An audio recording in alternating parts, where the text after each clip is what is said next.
Ayon sa Philippine Atmospheric Geophysical and Astronomical Services Administration, isa ng ganap na bagyo ang binabantayang low-pressure area sa loob ng Philippine Area of Responsibility at pinangalanan itong IGME.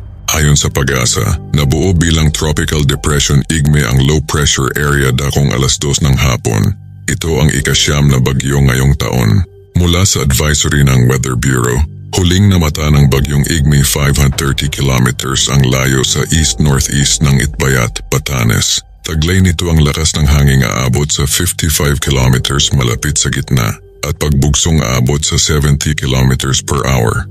Kumikilos ito pa northwest sa bilis na 15 kilometers per hour. Dahil dito, itinaas ng Pag-asa sa signal number 1 ng buong lalawigan ng Batanes.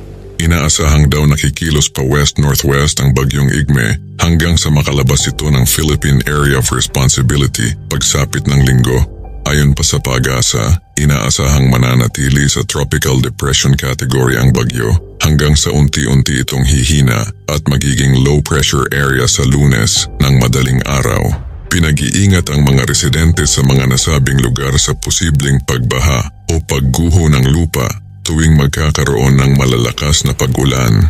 Samantala, malaki ang tsansang magdadala ang localized thunderstorms ng medyo maulap na kalangitan na may kasamang pulo-pulong pag-ulan o thunderstorms ang Metro Manila at ilang bahagi ng Visayas at mga natitirang bahagi ng Mindanao, dulot pa rin ng habagat. Narito ang buong ulat panahon mula sa DOST Pag-asa.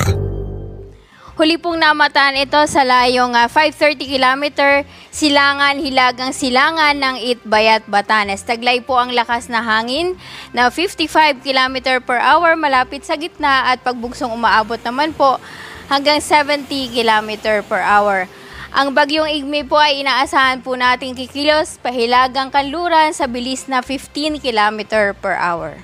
Samantala po bukod sa malalakas na pag-ulan po ay inaasahan din po ang mga gusty conditions o mga biglang pagbugso po ng hangin, dulot po ng habagat at bagyong IGME dito po sa mga lugar na aking babanggitin. Ngayon hanggang sa linggo po ay inaasahan po ang mga pagbugso ng hangin, dulot po ng habagat at ng bagyong IGME dito po sa Ilocos Region, Batanes, Babuyan Island, Zambales at Bataan. Sa ngayon po ay nakataas po ang Tropical Cyclone Signal number 1 dito lamang po sa Batanes o sa lalawigan po ng Batanes. So isang probinsya lang po ang area kung saan po nakataas po ang ating wind signal.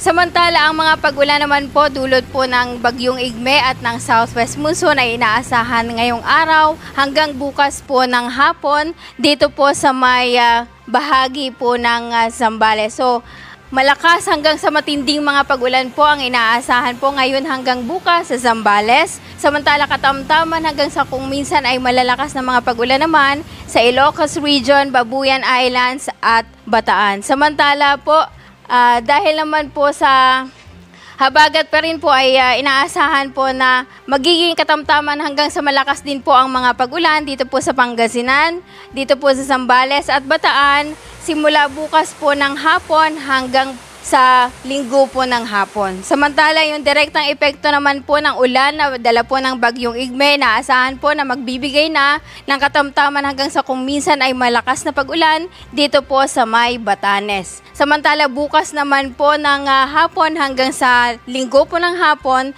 ay inaasahan na malakas hanggang sa mga matitinding mga pag-ulan ang inaasahan po sa Batanes pa rin at katamtaman hanggang sa kung minsan ay malalakas na mga pag-ulan naman po dito sa Cagayan kasama na po ang Babuyan Islands. Meron po tayong moderate to rough seas naman dito po sa seaboards po ng Northern at Central Luzon. Although wala po tayong nakataas na gale warning, ang ating mga kababayan ay inaabisuhan pa rin na wag po muna silang maligo sa dagat dito po sa mga baybaying dagat po ng Northern at Central Luzon, maging sa baybaying dagat po ng Western Seaboards ng Southern Luzon. Yan muna ang ating weather update sa ngayon. Maraming salamat sa DOST Pag-asa sa pagbabahagi ng kanilang mahahalagang insight sa ating panahon. Mabuhay ang Pilipinas!